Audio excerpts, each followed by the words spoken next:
ఇంక నిన్న పొద్దున శనివారం వీడియో ఇక్కడ నుండి స్టార్ట్ అండి. కాకరకాయ ఉప్పు పసుపు వేసి కొంచెం ఉడకబెట్టి తీసాను, చేదు ఉండదు కనుక. దీన్ని పొడి కూర అంటారు, మా పిన్నమ్మ నేర్పింది. కందిపప్పు పొడి పొడిగా ఉడికించుకోవాలి, వడగట్టేసి మనం చారు చేసుకోవచ్చు. నేనైతే కరెక్ట్గా వేసుకున్నాను. ఎక్కువ గార్లిక్ వేసేసుకుంటే టేస్టీగా ఉంటుంది. గార్లిక్ ఇష్టం ఉన్న వాళ్ళకి ఈ కర్రీ చేసుకోవాలన్నమాట. ఎందుకంటే లాస్ట్లో చూడండి, మీకు అసలు ఎక్కడ కూడా గార్లిక్ కనపడదు. కొంచెం నూనె కూడా ఎక్కువ పడుతుంది.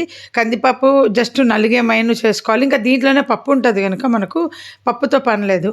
నేను బాగా కాకరకాయ ఫ్రై సగం చేసిన తర్వాత వెల్లుల్లిపాయలు వేసి అది ఫ్రై అయిన తర్వాత లాస్ట్లో, అంటే కాకరకాయ బాగా డీప్ ఫ్రై లాగా అవ్వాలి, సిమ్లో పెట్టి వేయించాలన్నమాట. లేదా మీడియంలో పెడితే అట్లాగే కలుపుతూ ఉండాలి.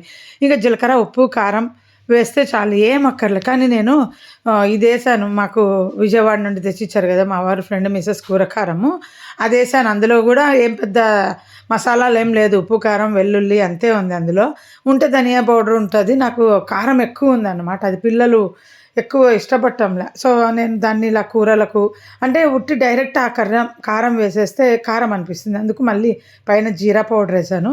ఇది ఎంత బాగా కలిపితే అంత బాగా మగ్గుతుంది.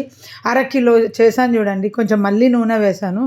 ఎంత నూనె వేసినా కానీ లాక్కుంటుంది, ఎందుకంటే కందిపప్పు ఉంటుంది కదా. ఇంకా పొద్దున బ్రేక్ఫాస్ట్కి ఇదే తిన్నారు మా వారు, ఇదే తిని ఇదే పట్టుకెళ్ళారనమాట. ఇక నేను లేటుగా ఎందుకు లేస్తానంటే, ముందు అన్నీ రెడీగా చేసి పెట్టుకుంటాను. అందుకు లేటుగా లేస్తాను కనుక అన్నీ ముందు రెడీ చేసి పెట్టుకుంటా, కట్ చేసుకొని. పొద్దున అప్పటికప్పుడు వంట చేయాలంటే నేను 5ంటికో లేగాలి. అందుకని నేను చక్కగా ఒక గంట ముందు లేస్తాను. ఎవరు ముందు వెళ్ళాలంటారో, ఇప్పుడు మా వారు 8:30కి వెళ్తారు. సో 7:30కి లేచా, టీ పెట్టా, కాకరకాయ చేసి ఇచ్చేసా, అన్నం చేసి ఇచ్చేసాను. అయిపోయింది పొద్దున ఆయన బ్రేక్ఫాస్ట్ కమ్ లంచ్ అయిపోయింది.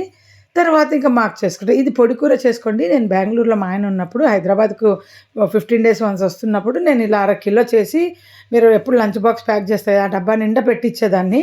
ఇంకా 3 రోజులు తినేవాళ్ళు అనమాట అన్నం పెట్టుకొని. అంటే ఇది పాడవ్వదని చెప్తున్నా. ఆల్రెడీ నేను ఇది చేశాను కనుక, మీరు ఎప్పుడైనా ఊరు వెళ్ళినప్పుడు ఇలా చేసి పెట్టచ్చు. ఫ్రిడ్జ్లో అక్కర్లా, బయటనే పెట్టచ్చు టపర్వేర్లో. మళ్ళీ వేరే కంటైనర్ గురించి చెప్పట్లేదు. పొద్దున్న ఇంక అన్నం అయితే ముగ్గురికి సరిపడా పెట్టేశానమాట. ఎందుకంటే నలుగురికి సరిపడా పెడితే ఎవరెంత తింటారో తెలీదు. అందుకనే లాస్ట్లో ఎవరు తింటారో వాళ్ళకి వేడిగా పెట్టచ్చని మా ఆయన అన్నం తిని అన్నం తీసుకెళ్లారు. కొంచెం ఎక్కువ పెట్టిస్తా బాక్సులు, ఎందుకంటే ఫ్రెండ్స్ అందరూ తీసుకొని తింటారని.